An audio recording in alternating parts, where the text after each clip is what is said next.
Hi, welcome to the other 167. For a short meditation today, I have taken a topic, pretension or hypocrisy. Jesus spoke against the hypocrisy of the Pharisees, who were the religious leaders of the time, who appeared to be very religious but not spiritual. You see in verse 2 of chapter 23 of Matthew, like this, Jesus told the crowd and the disciples, "So you must be careful to do everything they tell you, but do not do what they do, for they do not practice what they preach." They did not do what they preach. Jesus further tells they tie up heavy, cumbersome loads and put them on other people's shoulders, but they themselves are not willing to lift a finger to move them. And then Jesus again comes to verse 5, says, everything they do is done for people to see. They make their phylacteries wide and the tassels on their garments long. Phylacteries are small leather boxes which contains portions of scriptures, and these Pharisees used to tie on their wrists and forehead, and they made these phylacteries wide. That's what Jesus told. Also Jesus told they love the place of honor at banquet and the most important seats in the synagogue, because they wanted to be prominent. They loved prominence. And also verse 7, they loved to be greeted with respect in the marketplace and to be called Rabbi by others.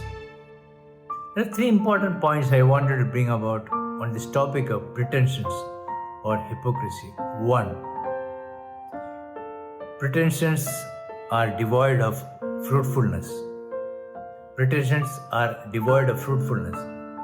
We cannot see fruits they bear, those who are hypocrites, because their motives are different.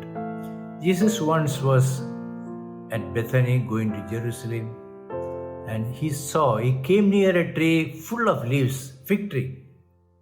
He did not find fruit, and then Jesus said, "Let there be no fruit on this tree." It appeared to be full of fruits because plenty of leaves, but there was no fruit. So hypocrisy is devoid of fruitfulness. 2.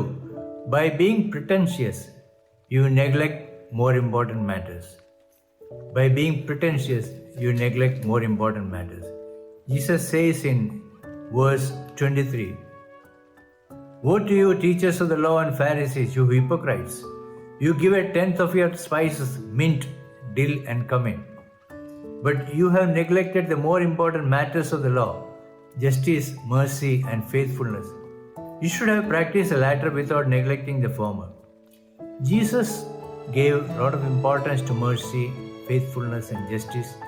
These religious leaders, they were good givers, but they did not have any place in their hearts for all these godly qualities.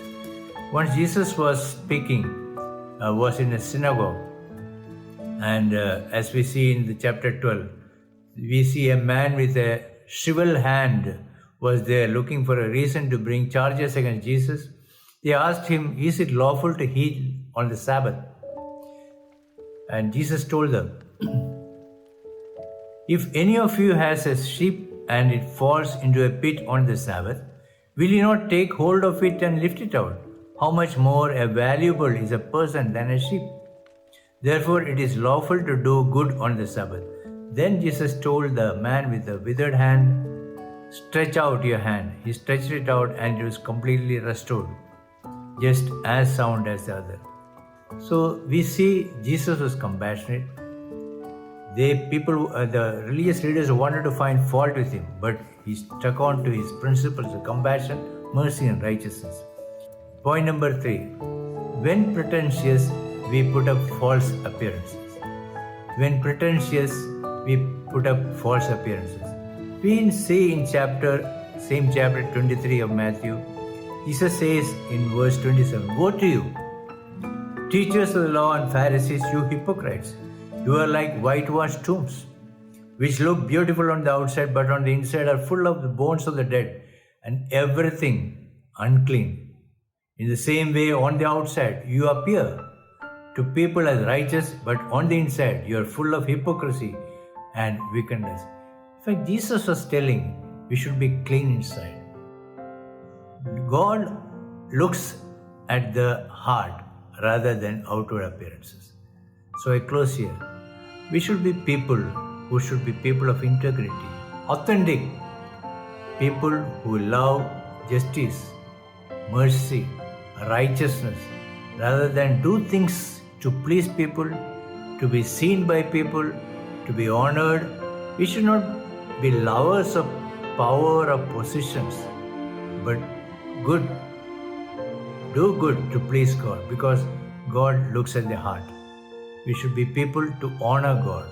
May God help us to be free from pretensions, that God's name will be glorified.